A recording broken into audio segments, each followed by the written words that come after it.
ketemu lagi di channel Siskaya Suki. Seperti biasa, Siskaya bakal bahas anime-anime populer dan kesukaan kalian.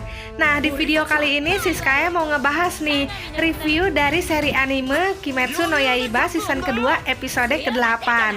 Tapi sebelum kita lanjut ke videonya, jangan lupa buat like, comment, subscribe, dan klik lonceng notifikasinya.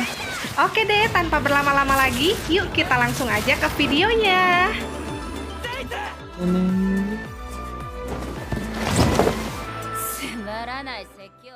Di episode sebelumnya diperlihatkan pertarungan antara Nezuko dan Daki, iblis bulan atas nomor 6. Di pertarungan itu, Daki terlihat terpojok karena berhadapan sama Nezuko yang wujud iblisnya semakin terlihat. Seudah Daki terpental masuk ke salah satu bangunan, terlihat Nezuko yang lepas kendali dan ingin memakan manusia. Tapi Tanjiro datang menyelamatkannya. Tapi tiba-tiba Daki yang udah mulai pulih bermaksud ingin menyerang Tanjiro dan Nezuko dengan obinya. Terus Hashira Suara Tengen Uzui datang dan langsung memenggal lehernya. Tapi seudah itu dari belakang Daki muncul sosok iblis yang merupakan kakak Daki, yaitu Gyotaro. Melihatnya, Tengen langsung melesat ingin menebas leher Gyotaro, tapi gagal. Waktu Tengen melayangkan serangan berikutnya, serangan itu berhasil ditangkis Gyotaro, dan malah Tengen yang terkena serangan Gyotaro. Gak lama Zenitsu, Inosuke, dan Tanjiro datang, dan Tengen pun jadi tambah semangat dan seolah udah siap mengorbankan nyawanya.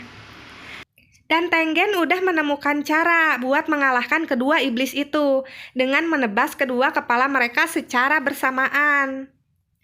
Tapi Daki dan Gyotaro tersenyum percaya diri. Mereka tetap ragu sama kemampuan para pemburu iblis.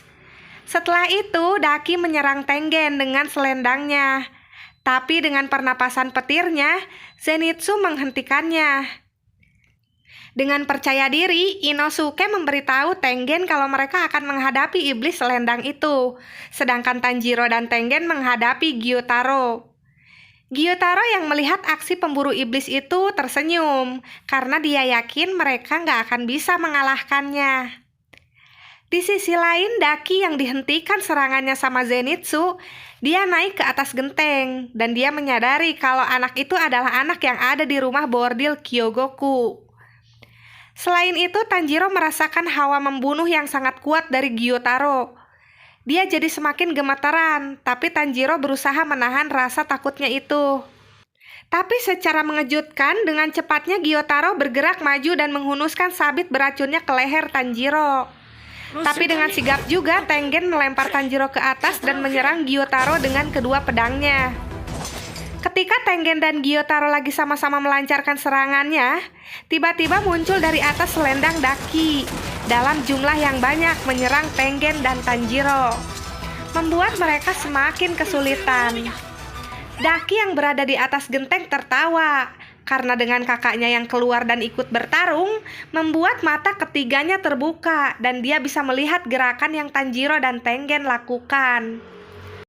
Setelah itu, kedua iblis tersebut menyerang Tanjiro dan kawan-kawan dengan jurus darah iblis kombinasi. Tanjiro, Inosuke, Zenitsu, dan Tengen berusaha menahan serangan besar itu. Saking besarnya sampai membuat bangunan di area itu jadi hancur. Tengen berusaha menyerang balik dengan bola peledaknya, tapi usahanya tidak begitu berarti. Gyotaro terus menyerang Tengen dengan sabit beracunnya tanpa henti. Dan secara mengejutkan, Gyotaro menyerang Tengen dari arah belakang juga dengan jurus darah iblisnya. Tengen sangat terpojok karena dari depan posisinya lagi disudutkan sama serangan iblis. Sedangkan dari belakang dia malah dapat serangan dadakan yang membuatnya nggak bisa menghindar. Tapi secara nggak terduga, Tanjiro muncul dan menahan jurus darah iblis itu. Saking kerasnya serangan itu membuat Tanjiro sangat kesulitan menahannya. Tanjiro mengamati pertempuran yang sedang berlangsung.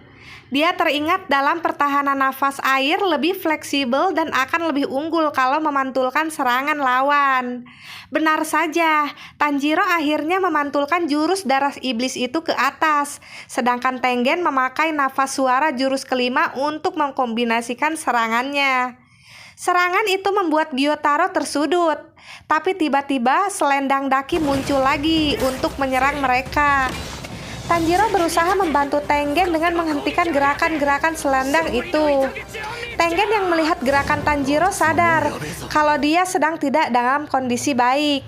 Sedangkan Tengen menyadari kalau dia sudah terkena racun. Satu-satunya cara agar bisa menang, mereka harus segera mengakhiri pertempuran itu dengan cepat, atau mereka semua akan mati.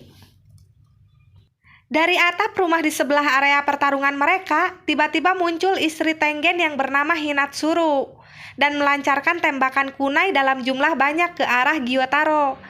Gyotaro menahan tiap serangan kunai dengan jurus darah iblisnya. Tapi secara nggak terduga, Tengen maju untuk melancarkan serangan lanjutan. Dari serangan kombinasi itu, Gyotaro menyadari kalau Hashira yang dia hadapi itu bukanlah ahli pedang, melainkan seorang shinobi. Dan Gyotaro pun gak ragu buat menyerang Tengen. Begitu juga Tengen, dia terus berusaha maju untuk bisa menebas Gyotaro, walaupun tertusuk banyak kunai. Akhirnya Tengen berhasil menebas kedua kaki Gyotaro. Terus tiba-tiba dia juga terkena kunai dan tepat mengenai lehernya. Gyotaro lalu menyadari kunai yang menyerangnya bukanlah kunai biasa. Kunai itu dilapisi bunga puji sehingga membuat iblis yang terkena serangan itu akan kesulitan beregenerasi. Gyotaro juga merasakan kalau tubuhnya udah mati rasa karena terkena kunai itu.